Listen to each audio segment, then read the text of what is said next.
Patrice Robineau, bonjour.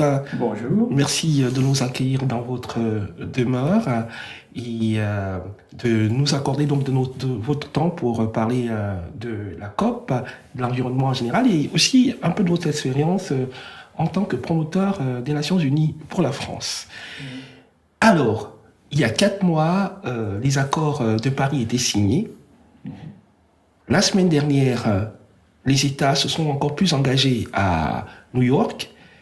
Quel est votre sentiment immédiatement? Est-ce que vous êtes euphorique, sceptique?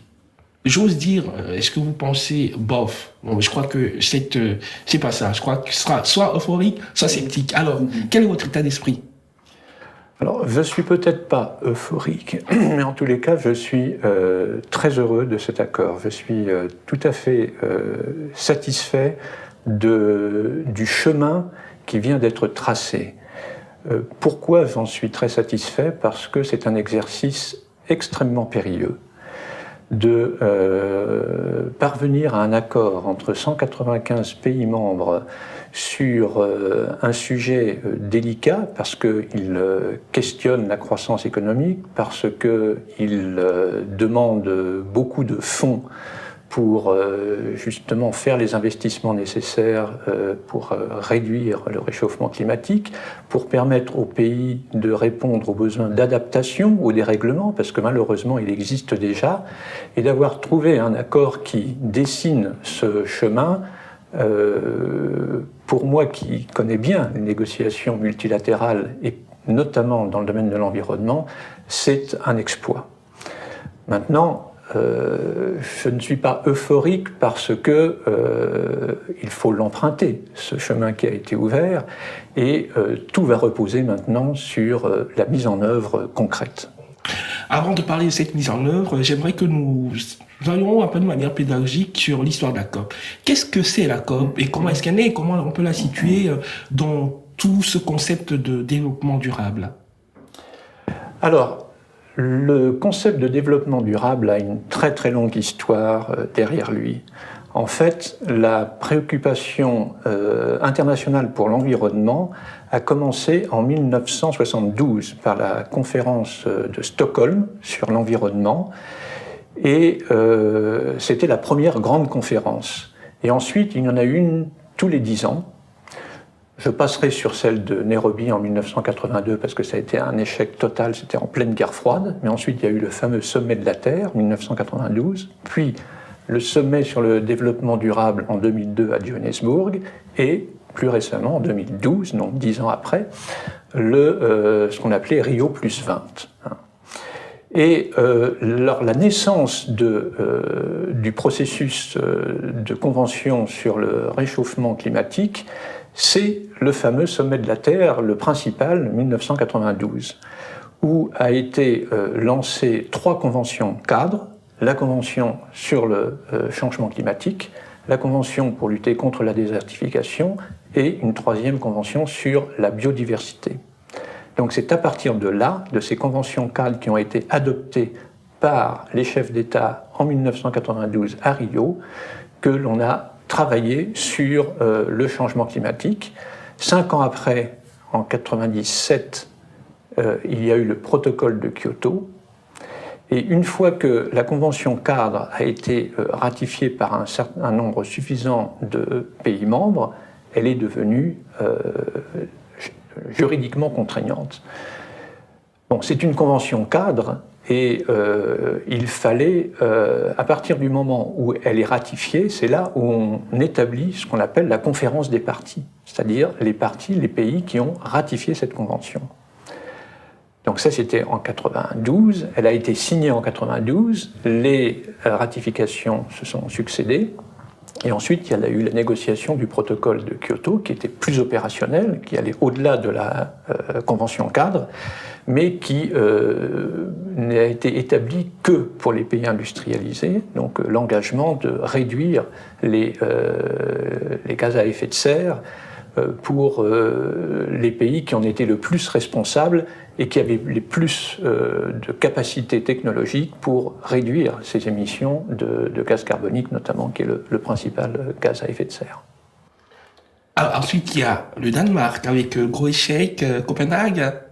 Oui, mais avant l'échec de Copenhague, il y a eu une COP qui a été très intéressante parce que c'est elle qui a, je dirais, préfiguré l'accord de Paris. C'était la COP 17 à Durban où les Sud-Africains ont joué un rôle majeur. Et qu'est-ce que c'était que cette conférence? C'était de dire le protocole de Kyoto arrive à échéance en 2012. Donc sa durée de vie, c'était de 1997 à 2012, et il faut un accord successeur. Il a été décidé que cet accord qui succéderait au protocole de Kyoto devrait être décidé en 2015, d'où la COP 21, et être mis en œuvre totalement à partir de 2020. Et l'originalité de cette conférence de Durban, la COP 17, la 17e conférence annuelle des parties, était de dire que ce nouvel accord devrait être universel, non plus restreint aux pays industrialisés, mais à l'ensemble des pays en voie de développement, étant entendu que, c'était ça le deal en quelque sorte, entre les pays industrialisés et les pays en voie de développement, que l'engagement serait universel et inclurait donc les pays en voie de développement, mais qu'il fallait aussi d'énormes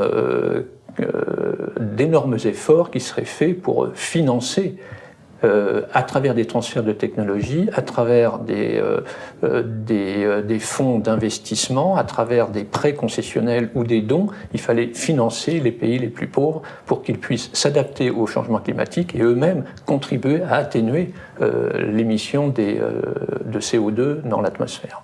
Bon, tout ça, ça a été un vœu pieux. Parce que jusque-là, moi, j'ai lu un certain nombre d'articles sur l'Afrique notamment, par rapport à toutes les questions de relevé météorologique. C'est quasiment impossible aujourd'hui. Toutes les stations sont vieilles. Comment est-ce qu'objectivement on arrive à évaluer les problèmes climatiques en Afrique pour parler spécifiquement de cette question-là? Alors ça, on rentre dans des considérations qui sont extrêmement techniques, mais c'est vrai qu'il faut une capacité de financement pour, je dirais, installer des stations qui peuvent mesurer l'émission des différents types de gaz à effet de serre.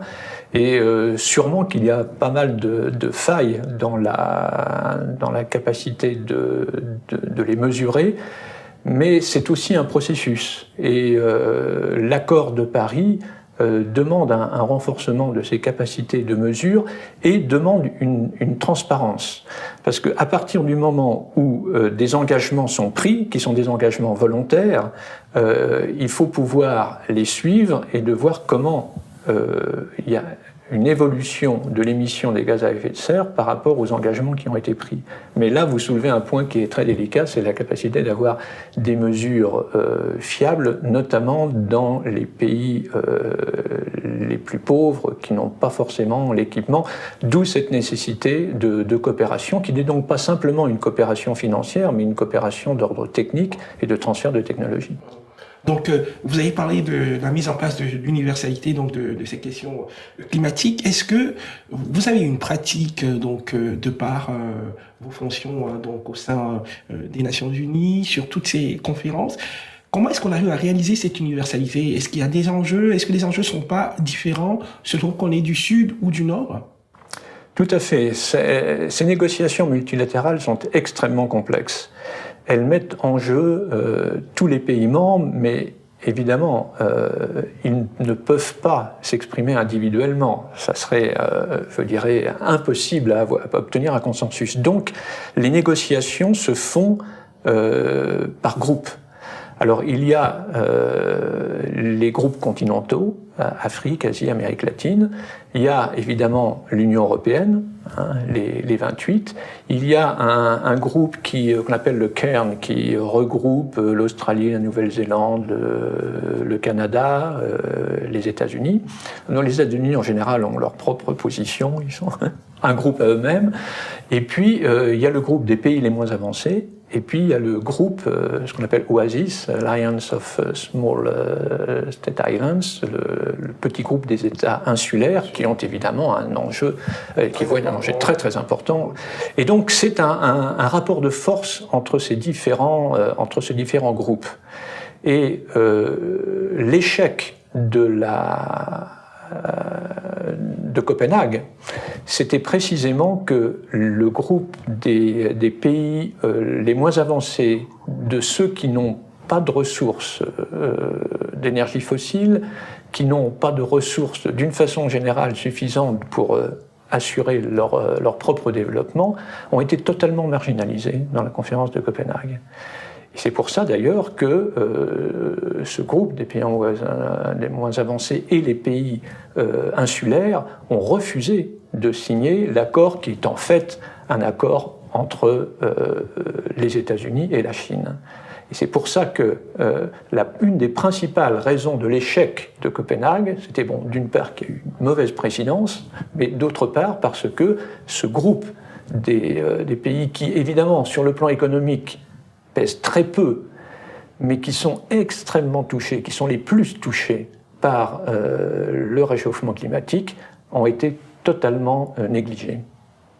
Alors le problème, c'est Alors, le succès, je dirais, par contraste, de la COP 21, c'est précisément que la présidence française a eu l'intelligence en amont de la négociation, c'est-à-dire au tout début du processus, d'impliquer les pays les plus pauvres, d'envoyer des missions du groupe, en quelque sorte, autour de la présidence française, pour recueillir les avis, les besoins de ces diplomates. Et puis il y a eu d'excellents diplomates, notamment en Afrique du Sud, mais d'autres également, d'autres pays clés, pour assurer un rééquilibrage des négociations. Mais en fait, pour montrer les rapports de force, je vais peut-être vous raconter une anecdote. J'étais à toutes ces grandes conférences, là, les trois de Rio 92, Johannesburg 2002 et Rio plus 20 2012. À Johannesburg, il y avait une négociation sur la possibilité d'établir un fonds pour promouvoir les modèles de production et de consommation durables.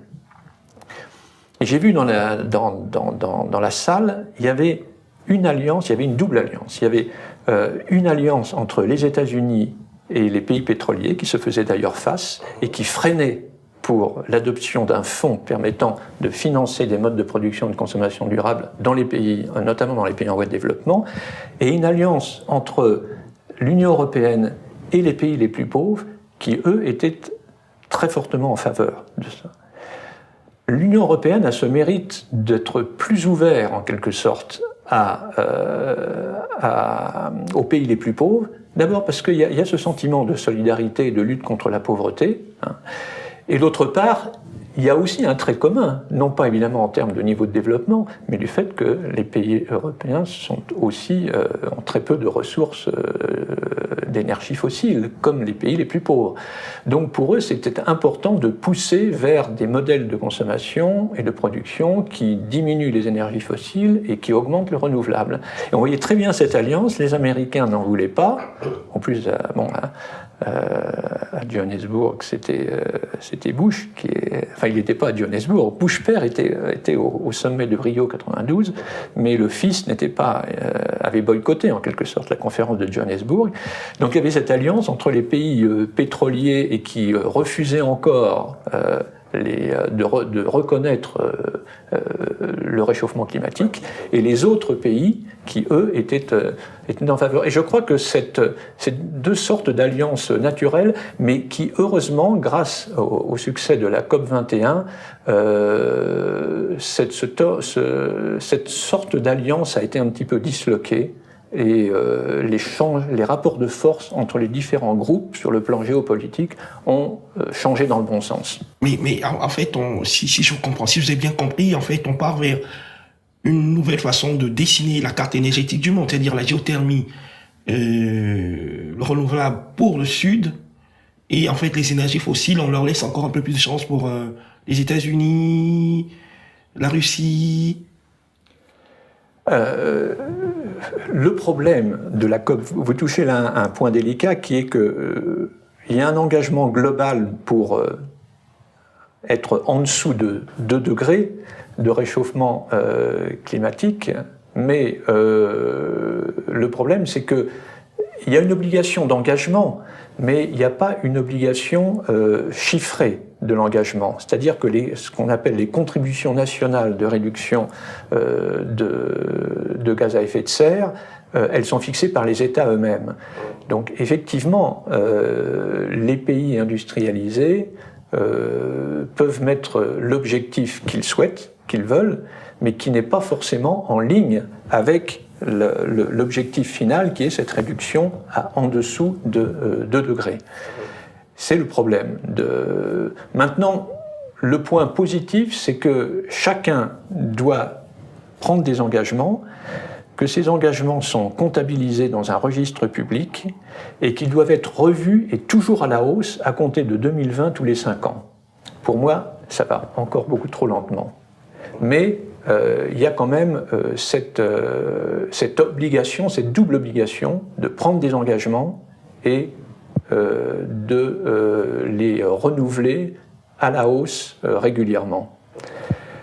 Alors maintenant, pour les plus petits pays, de toute façon, les contributions nationales peuvent être faibles en rapport justement avec leur croissance qui n'est pas consommatrice d'énergie fossile.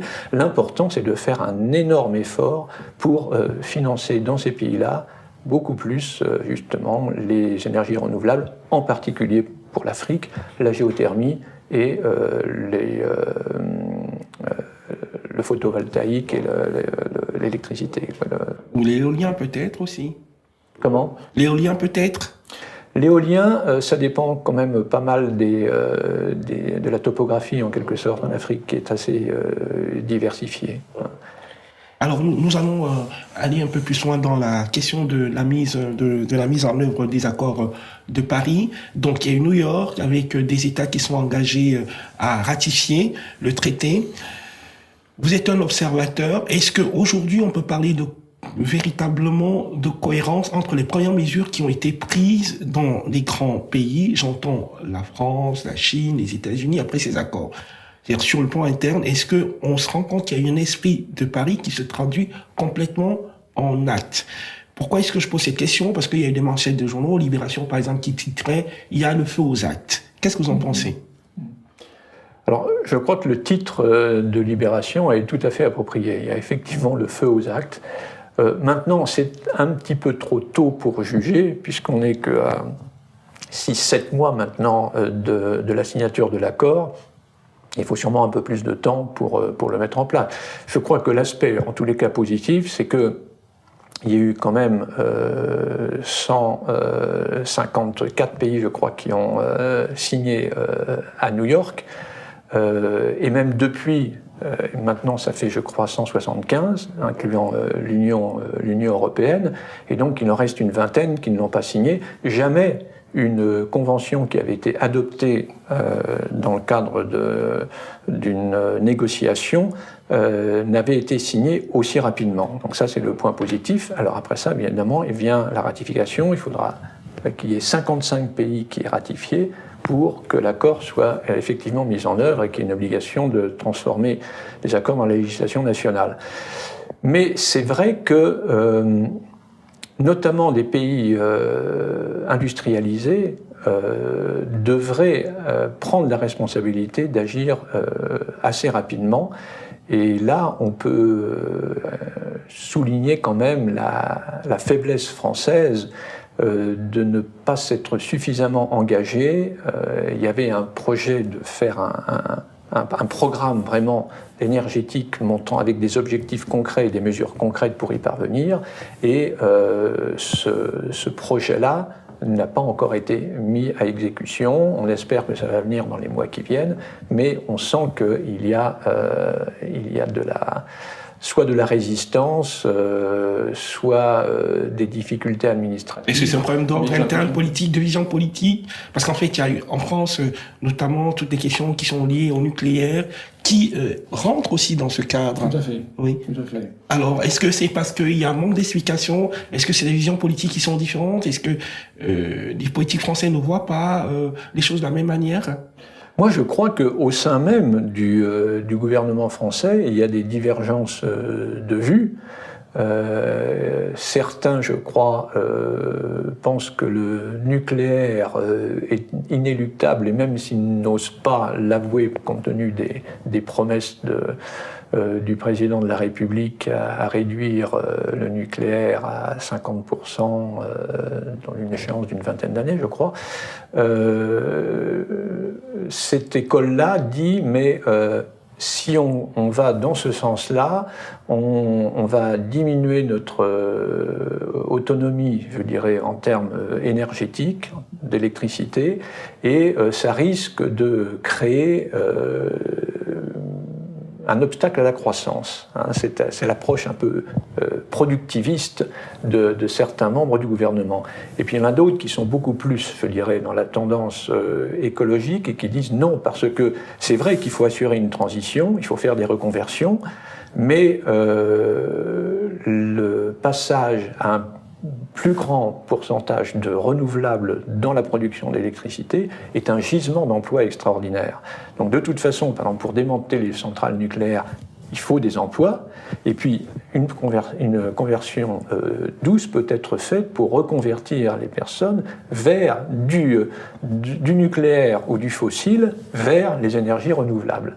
Et là, c'est vraiment deux visions qui sont totalement différentes. Une vision, je dirais, productiviste et industrialiste classique versus une vision écologique en disant le développement durable n'est pas un développement au rabais, c'est une autre qualité de croissance. L'important, ce n'est pas le taux de croissance, c'est la qualité de croissance. Il y a des secteurs qui doivent décroître dans le fossile, dans le nucléaire, mais il y a d'autres secteurs qui doivent croître dans les emplois verts, dans la rénovation des logements, dans toute je dirais, les activités de recyclage. Et donc ce sont deux visions différentes, et je crois qu'on les retrouve en sensibilité différente au sein même du gouvernement. Et vous pourrez prendre un joker, l'aéroport de Nantes. Oui. Moi, je suis très fermement contre l'aéroport de Nantes. Donc pour vous, ce serait une grande mesure aussi, une grande incitation, une preuve que la France va vers... Exactement. Si cette décision était prise, bon, maintenant elle est suspendue à un référendum. Moi, j'aurais préféré qu'il n'y ait pas de référendum et que la décision soit prise par le gouvernement lui-même dans le sens d'arrêter ce projet. C'est un très mauvais signal. Et en matière de réchauffement climatique, avec toutes les activités qui vont être émettrices de CO2 avec ce nouvel aéroport, et en termes de biodiversité et d'agriculture biologique, puisque ça va prendre des terrains agricoles qui existent actuellement. Alors, vous avez participé à quasi toutes les conférences de la COP. Aujourd'hui, vous êtes presque du côté des activistes. Est-ce que on dirait, je pourrais vous poser la question de savoir si il y a un pan qui est plus favorable réellement au respect de l'environnement? Est-ce que vous voyez l'action des gouvernements plus forte, ou alors l'action des ONG plus forte? Est-ce que c'est l'action de l'ensemble qui peut faire avancer, ou vous pensez que dans la société civile, on est plus porté à défendre cette cause? Ah oui, tout à fait. Moi, j'ai effectivement un peu plus de 22 ans de carrière aux Nations Unies, mais auparavant, j'étais responsable d'une ONG internationale de développement, la CIDSE, basée à Bruxelles. Mais quand j'ai quitté le monde des ONG et que je suis rentré dans le système des Nations Unies, je n'ai jamais perdu cette sensibilité aux ONG. Et c'est pour ça que j'ai été extrêmement heureux. Je crois que c'était ma première grande conférence. Non, il y avait aussi la conférence de Paris sur les pays les moins avancés. Mais après ça, ma première grande conférence en 92, c'était de participer au sommet de la Terre. Et c'est le sommet de la Terre, en 92, à Rio de Janeiro, qui a ouvert les portes des Nations Unies toutes grandes aux ONG. Il y en avait 4000 qui ont été là. C'est la première fois. J'étais aussi à la 4e conférence sur les femmes à Pékin, et là, il y avait 60 000 représentantes d'ONG féminines à Pékin. Donc, je crois que les Nations Unies ont compris, le secrétariat des Nations Unies, parce qu'il y a beaucoup de pays qui sont très réticents par rapport aux ONG. Ça, évidemment, ça les dérange, parce qu'elles sont en général contestatrices. Moi, je dis dans le bon sens. Certains pays disent dans le mauvais sens. Mais ça a une double fonction. Ça a une fonction de lobby pour les négociations, pour qu'on ne soit pas dans le plus petit dénominateur commun, mais qu'on aille au contraire ensemble le plus loin dans la promotion du développement durable. Donc vraiment, moi je les vois, les ONG, aller dans les rangs dans les salles de négociation, dans les rangées, pour parler à tel ou tel gouvernement, et les gouvernements amis, qui sont en général d'ailleurs les pays scandinaves ou les Pays-Bas, et de leur dire, bon voilà, faut faire passer ça, faut faire passer ça. Donc ça, c'est leur première fonction. Et leur deuxième fonction, c'est une fonction de... Donc ça, j'appelle ça la fonction mouche du coche. Puis la deuxième fonction, c'est la fonction chien de garde. C'est-à-dire qu'une fois que les accords ont été pris, c'est elles qui vont toujours relancer les gouvernements en disant « mais vous n'avez pas suffisamment avancé, vous devez faire ceci, faire cela, etc. » J'ai suivi aussi, par exemple, là je passe très rapidement une petite parenthèse de l'environnement justement à l'égalité homme-femme. Après la conférence de Pékin, j'ai coordonné des réunions de suivi des engagements de la plateforme de Pékin avec des ONG, et au bout de 5 ans, on a fait une revue, notamment dans tous les continents, et on demandait aux ONG... Alors, on demandait aux pays de faire un rapport sur la réalisation des engagements pris, et on demandait aux ONG de faire un shadow report pour dire oui, mais attention, ça c'est ce que vous dites officiellement, mais nous, sur le terrain, on voit ça et ça et ça. Donc, c'est très important que les ONG soient là. Elles ont cette fonction de regarder les engagements et de rappeler toujours les gouvernements à leurs responsabilités. Nous allons parler un peu plus d'Afrique, parce que l'Afrique, elle est très proche de vous. On voit d'ailleurs en arrière-plan cette sculpture. Peut-être, vous pouvez en dire un mot de cette sculpture. Je suis bien curieux de... Oui, alors cette sculpture, en fait, une fois j'étais avec mon patron, le secrétaire exécutif de la Commission économique pour l'Europe, et nous avions une réunion d'un certain nombre de chefs d'agence dans le bureau de Kofi Annan, quand il était secrétaire général, donc au secrétariat à New York. Et puis, dans le bureau de Kofi Annan, j'ai vu un bronze tout à fait de ce style-là, qui me plaisait beaucoup. Alors, discrètement, à la fin de la réunion, comme nous sommes sortis de cette salle de réunion, j'ai été demandé à l'assistante de Kofi Annan qui était l'auteur de ce bronze. Alors, elle m'a donné le nom, et après j'ai retrouvé cette sculpteuse ou sculptrice, je ne sais pas exactement comment on dit, qui est une néerlandaise, Marianne Houtkampf, et qui est au Kenya, et qui fait de ces bronzes-là de Maasai. Alors c'est des familles, c'est des danseuses, c'est des personnages, c'est des groupes, et j'ai trouvé ça tellement beau qu'il y avait une exposition de ces bronzes à Paris, il y a maintenant 4 ou 5 ans. Elle en fait régulièrement d'ailleurs, et puis j'ai regardé, j'ai choisi celle-ci, et puis ça me rappelle donc à la fois les Nations Unies et puis l'Afrique que j'aime beaucoup. Oui, rappelons, vous avez travaillé en Afrique avec TVJ, hein, c'est aussi... Oui, c'est vrai, parce que en fait, oui, avant même cet engagement comme responsable d'une ONG internationale, j'ai fait 2 ans au Bureau international du travail. Ça a été mon premier emploi après mes études. Et là, j'ai été l'assistant d'Albert Evogire lorsqu'il était directeur général adjoint du Bureau international du travail. Alors, rentrons donc plein pot sur l'Afrique, donc sur toutes ces questions environnementales. C'est une préoccupation pour l'Afrique. Vous savez, il y a eu des personnalités comme Wangari Maathai, qui représente beaucoup pour cet essor en fait des questions environnementales. Est-ce qu'aujourd'hui l'Afrique a les moyens de sa politique? Est-ce que le fait que l'Afrique soit par exemple associée dans un cadre général des BRICS peuvent vraiment aider à l'émergence d'une réelle politique environnementale? Non, je ne pense pas. Je pense que l'alliance naturelle des pays africains, c'est d'abord le groupe Afrique, le groupe des pays les moins avancés, où les pays africains sont le plus grand nombre parmi les pays. Il y a évidemment quelques pays asiatiques, il n'y a pratiquement pas de pays d'Amérique latine sauf Haïti. Et donc, je crois que ça serait une sorte d'alliance, j'allais pas dire contre nature, mais en tous les cas, les intérêts sont tellement différents. Si vous prenez le BRIC, alors il y a de vrais alliés. Dans le BRIC, il y a l'Afrique du Sud, qui est un véritable allié des autres pays africains. Oui, mais je veux dire, un niveau le développement économique, si on prend la comparaison entre l'Afrique du Sud et le Burkina Faso, je pense pas que les intérêts sont fondamentalement les mêmes, par exemple. Vous pensez qu'ils sont les mêmes ou je ne pense pas qu'ils soient les mêmes. Je ne pense pas. Oui, bien sûr, parce que dès qu'un pays a un niveau d'industrialisation supérieur, évidemment, le contexte est très différent. Mais je pense que quand même, c'est aussi une question de conscience.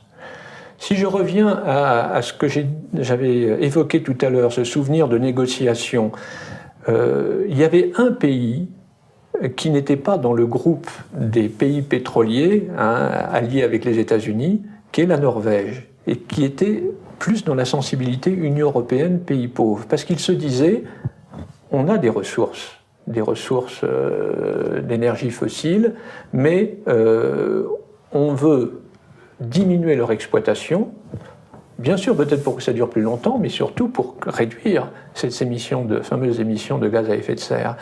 Et je crois que l'Afrique du Sud a peu d'énergie fossile, mais elle a quand même beaucoup d'énergie à exploiter. Et je pense que on peut avoir des pays qui vont pas forcément en faveur de leur intérêt immédiat, mais qui disent justement cette vision dont je parlais tout à l'heure, quand je parlais des sensibilités politiques à l'intérieur du gouvernement français et de la classe politique en général. On va être obligé de toute façon de limiter les énergies fossiles, donc autant y aller le plus rapidement possible. C'est vrai que l'Afrique du Sud a les moyens d'importer du pétrole ou du gaz que les pays du Sahel n'ont pas. Mais, alors je ne sais pas s'ils l'ont parce que je ne connais pas suffisamment le cas, mais en tous les cas, il y a dans certains pays comme ça une certaine sagesse. Et de dire, mais même si on peut se payer des énergies fossiles, ou si on les a dans notre propre sous-sol, on doit être parcimonieux là-dessus pour atténuer le réchauffement climatique et donc favoriser les énergies renouvelables. Alors, si vous aviez une baguette magique, qu'est-ce que vous feriez par rapport à toutes ces questions d'urgence climatique ? Alors je ferai un énorme effort pour, d'abord pour les pays industrialisés, qui sont les plus gros émetteurs de gaz à effet de serre, de gaz carbonique en particulier, mais également de méthane avec l'agriculture intensive.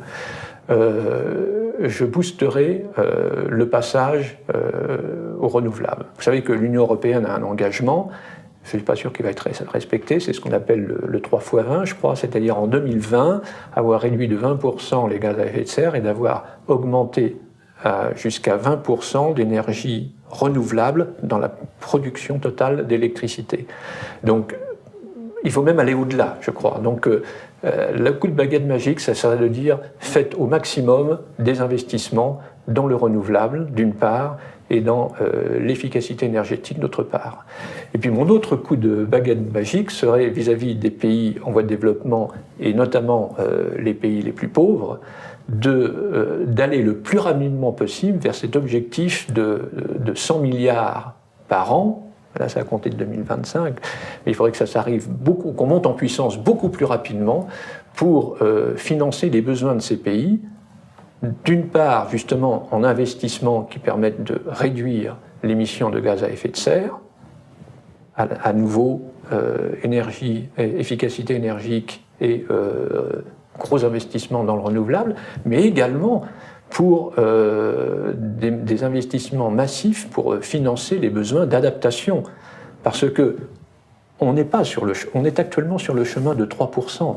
D'ici la fin du siècle, on n'est pas sur le chemin de 1,5%, ou entre 1,5 et 2. Et donc, les pays, notamment les pays africains, sont déjà en train de pâtir de ce réchauffement climatique, de cette accentuation de la désertification, des terres arables qui diminuent. Donc, il est extrêmement important. Il y a le besoin, on dit qu'il faut d'abord le besoin même d'accès à l'énergie pour tous. Alors, comment le faire en Afrique? C'est un énorme facteur de développement. C'est pour ça d'ailleurs qu'il y a eu cette initiative africaine pour développer le renouvelable et puis aussi l'initiative de Borloo. Qu'est-ce que vous en pensez? J'allais vous en parler. Je trouve que l'intention est excellente. Je crois que... Mais pourquoi ça ne marche pas? Pour l'instant... Je suis surpris. Je suis surpris parce que personnellement, j'estime Jean-Louis Borloo, c'est un homme de vision et en même temps extrêmement pragmatique. On a vu ce qu'il a fait, notamment dans la ville de Valenciennes, dont il est maire. Et ça avance extrêmement lentement. Et là, je voudrais citer l'expérience d'une organisation régionale qui s'appelle le R20, qui est présidée par Schwarzenegger, et dont le secrétariat est tout près de Genève, aussi au bord du lac, et qui promeut vraiment des projets très concrets, mettant en présence des villes ou des régions qui ont besoin justement de produire de l'électricité pour l'accès à l'énergie pour tous, dans les villes moyennes, les villages, etc. Et des fonds d'investissement privés et des fonds d'investissement publics en partenariat. Enfin, on peut avoir des fonds qui viennent du Fonds global d'environnement ou du Fonds vert, et puis des fonds d'investissement privés qui sont très tournés vers le renouvelable et de financer. Moi, c'est ce que j'attends de Borloo, c'est qu'il essaye de promouvoir concrètement des arrangements à travers des financements, des technologies et des acteurs concrets qui permettent justement de faire avancer cette électrification de l'Afrique d'une façon plus dynamique, plus vigoureuse. Il y a un projet qui est porté par un artiste américano-sénégalais, Akon, je ne sais pas si vous en avez entendu parler, et qui en fait est très présent aujourd'hui sur toutes les questions d'électrification sur l'Afrique. Donc je pense qu'il y a effectivement un potentiel pour que ça puisse marcher. Oui. Alors, vous êtes un observateur, parce que bien entendu, vous avez une expérience dans les organisations internationales. Aujourd'hui, à quel pays on peut donner un bonus? Il y a certains... Un satisfait. Un satisfait, tu vois. Bon, il y a beaucoup de gens qui parlent de la Chine. Moi, ça me paraît toujours un peu bizarre. Est-ce que vous pensez que la Chine aujourd'hui fait beaucoup pour ces questions de dynamique vers le développement durable? Vous voyez, j'ai discuté déjà dans les couloirs comme ça pendant les négociations, notamment à Rio plus 20, donc en 2012, et une personnalité chinoise qui était assez objective et indépendante me dit, en fait, il y a deux sensibilités différentes. C'est un petit peu comme ce que l'on disait en France. Il y a les militaires et les solidaires. Alors les militaires, j'assimile ça avec justement les productivistes en quelque sorte, et puis les solidaires qui voient bien que la société chinoise a besoin, d'abord peut-être un peu plus de justice par rapport à l'énorme croissance, il y a un besoin de redistribution, mais qui sont aussi très sensibles à l'écologie. Moi je crois qu'on va vers cet peut-être pas dire éco-socialisme, mais en tous les cas, un projet à la fois social et écologique, et les deux vont ensemble. La justice, on parle beaucoup de justice climatique également.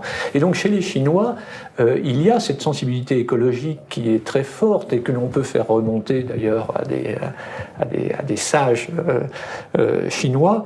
Et Et puis, alors, il y a, moi, ce que j'appelle de façon un peu triviale, la pédagogie du coup de pied aux fesses.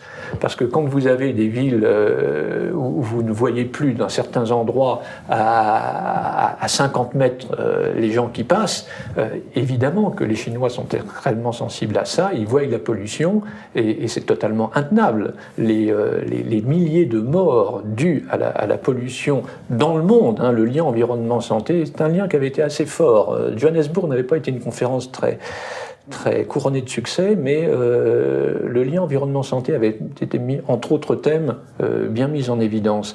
Et là, donc, les Chinois sont bien obligés de faire quelque chose.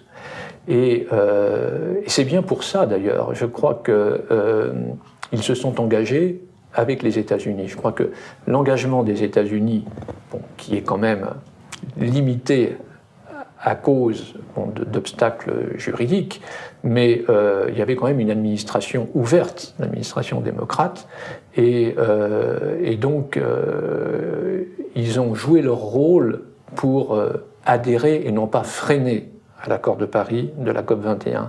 Et la même chose pour les Chinois. Alors, la limite, et en fait c'est pour les deux, c'est qu'ils veulent bien s'engager, mais c'est eux qui fixent leurs propres objectifs. Contrairement à Kyoto c'était un objectif commun chiffré. Là, il y a une obligation de présenter des contributions nationales, mais c'est les pays qui gardent la souveraineté.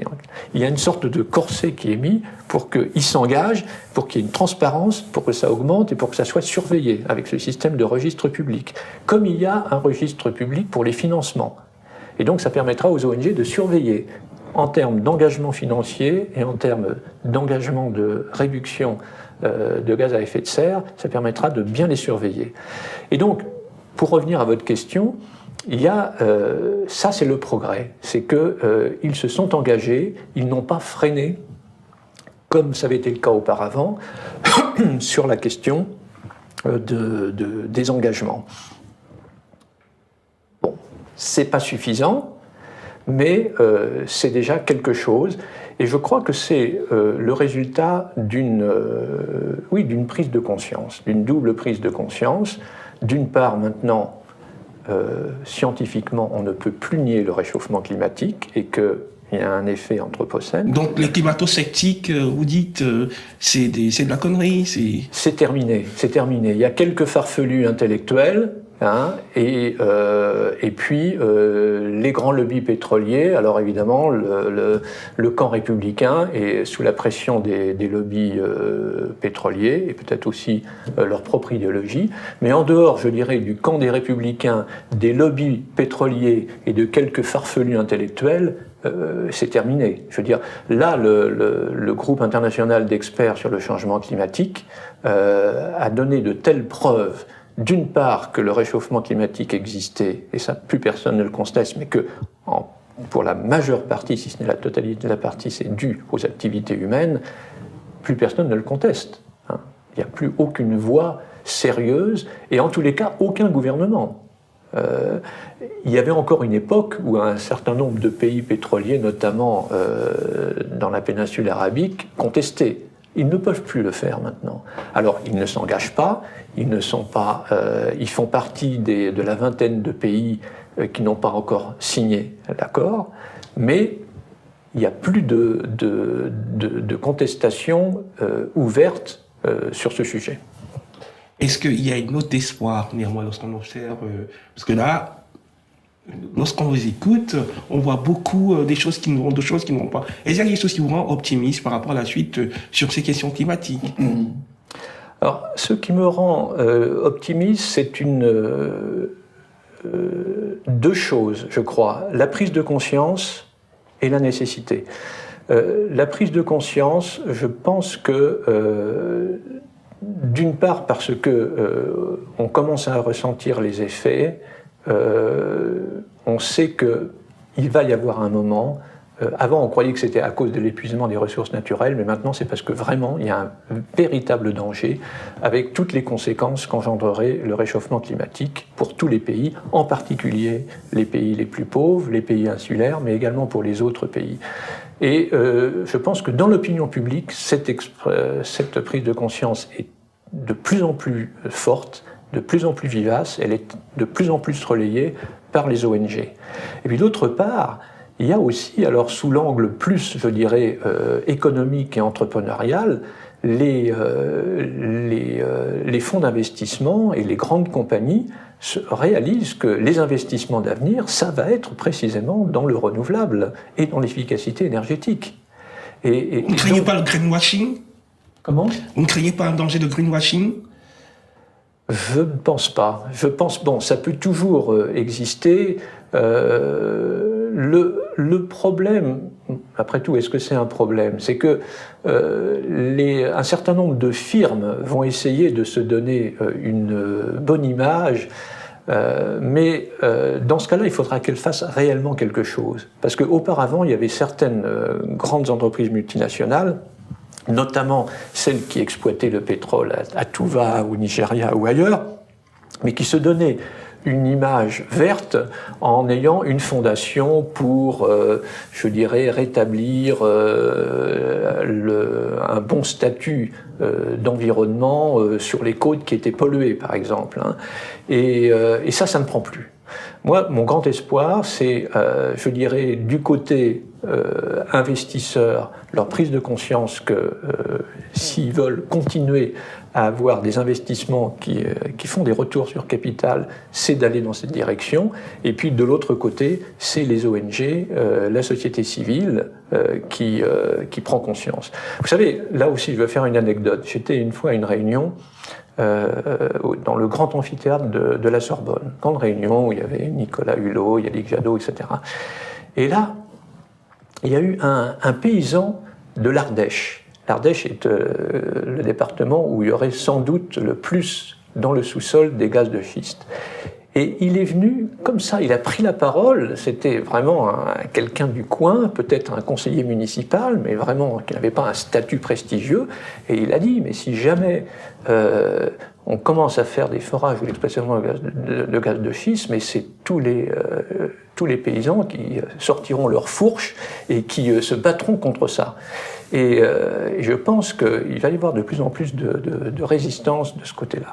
Alors là où je suis un peu pessimiste, c'est à cause de la crise économique, à cause de la restriction, des restrictions budgétaires, une austérité budgétaire d'ailleurs, auquel je m'oppose à l'excès de cette austérité budgétaire. Je crois que c'est une très mauvaise politique d'avoir fait ça dans le sillage de la crise financière, d'avoir continué à avoir ces politiques d'austérité.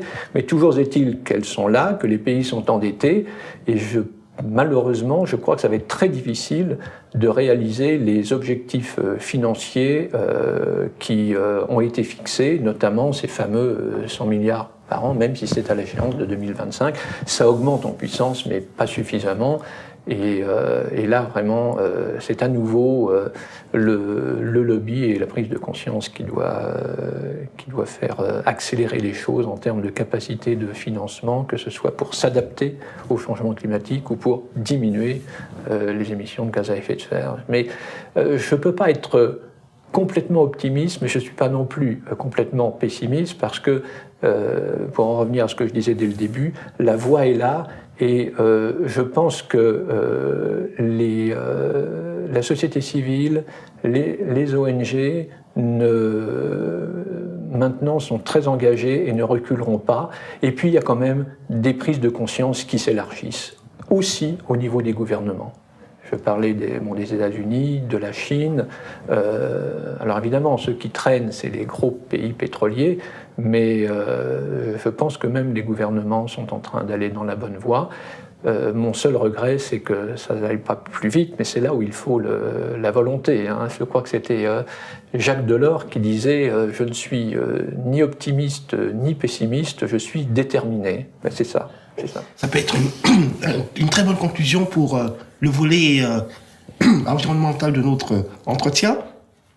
Donc, je me permets, parce que je suis avec vous, de parler de la présence de la France aux Nations Unies. Et puisque je suis avec vous, j'hésiterai pas à vous poser quelques questions sur cette présence française. Est-ce que vous pensez que les Nations Unies sont assez connues en France? Est-ce que les Français gagneraient mieux à connaître l'action des Nations Unies? Oui, je crois, oui, oui.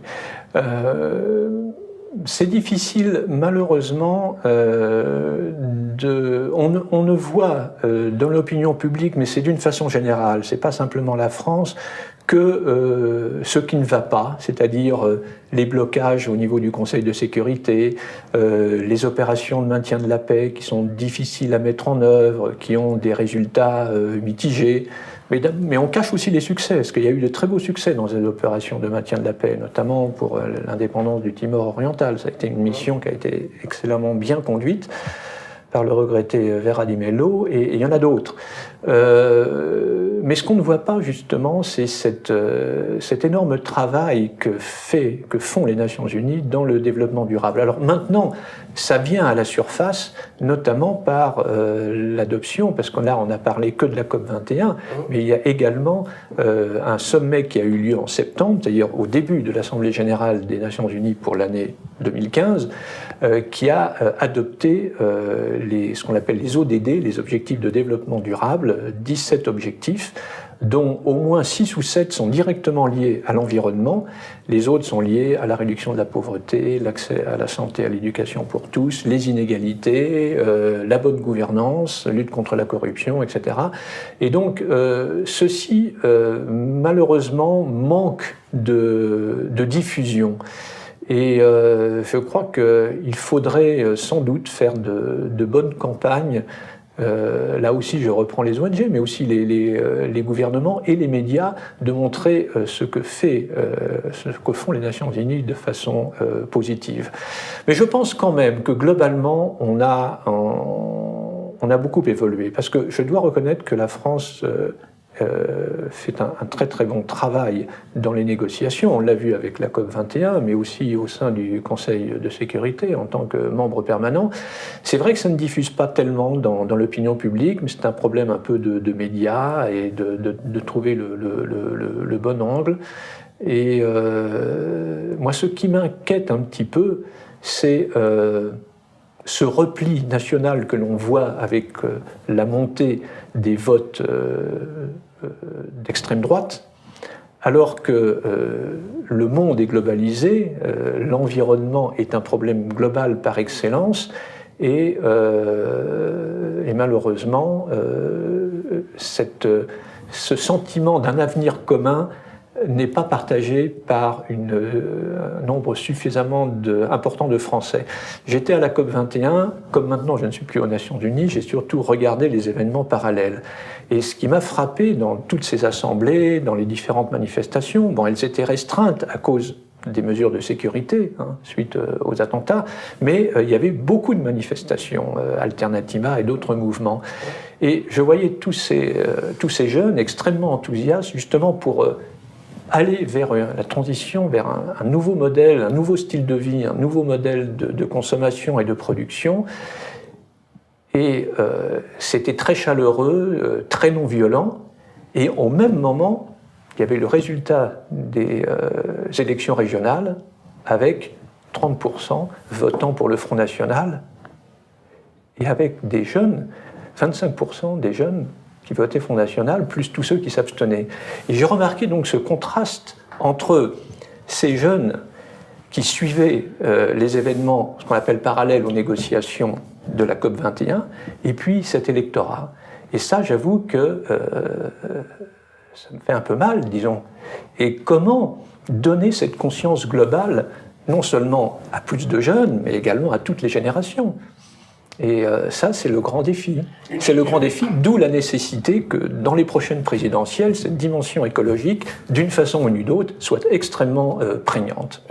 Il y a une figure tutélaire en France, le général de Gaulle, qui a traité les Nations Unies de grand machin. Le machin, exactement. Quel impact ça a pu avoir? C'était une erreur? Pour moi, ça a été une erreur, mais je pense que cette image n'est plus là. Je crois que je pense pas que, j'allais dire à la limite, parce qu'il n'y a pas tellement de sensibilisation aux Nations Unies et on on ne la voit pas en quelque sorte en termes, je parle d'un point de vue de l'opinion publique, hein, d'énormes bureaucraties. On parle beaucoup de la bureaucratie de l'Union européenne à Bruxelles, on en parle beaucoup moins au niveau des Nations Unies. Je crois que l'image un peu négative que peuvent avoir les Nations Unies, c'est une certaine inefficacité en oubliant tous les succès, comme j'ai dit, y compris sur le domaine économique qui est totalement évacué, on ne parle que de l'aspect politique. Et donc, oui, il y a un effort de communication à faire, mais je pense qu'il n'y a pas, de ressentiment vis-à-vis des Nations Unies comme énorme machine bureaucratique. D'ailleurs, ceux qui font cette critique, on peut très bien la ramener, la critique, à de justes proportions. C'est que le budget régulier des Nations Unies, hors opérations exceptionnelles en cas de catastrophe humanitaire, etc., c'est l'équivalent du budget des pompiers de New York. Donc, il faut quand même relativiser l'importance du budget et donc le côté pléthorique de l'administration. Ce sont vraiment des gens qui sont très efficaces. Bon, il y a des défauts comme dans tout personnel, mais franchement, pour les résultats obtenus et les efforts faits, c'est une administration qui est utile pour l'humanité et efficace. C'est par ces mots que nous terminons notre entretien. Merci beaucoup, Patrice Robineau. Merci beaucoup pour cet accueil et pour cette interview. Merci.